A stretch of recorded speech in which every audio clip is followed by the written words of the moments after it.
Welcome to our channel. If you need to verify your Blink Health account, follow these step-by-step instructions to complete the verification process successfully. Step 1.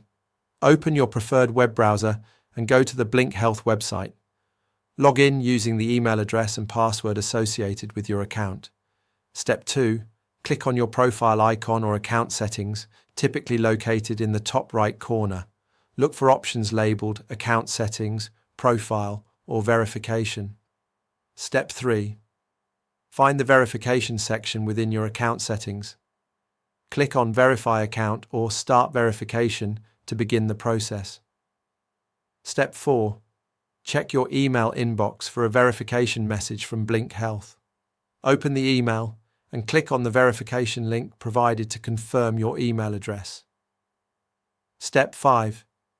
Return to the Blink Health website and complete any additional verification steps required, such as phone number verification or two-factor authentication setup. Step 6. If identity verification is needed, prepare a government-issued photo ID. Upload a clear image ensuring all details are visible and the document is valid. Step 7.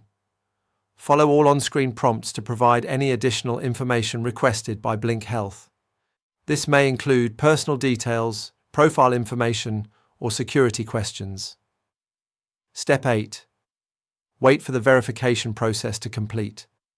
Check your account dashboard to confirm your verification status shows as verified or active, and verify that all features are now accessible. Don't forget to like this video and subscribe to our channel.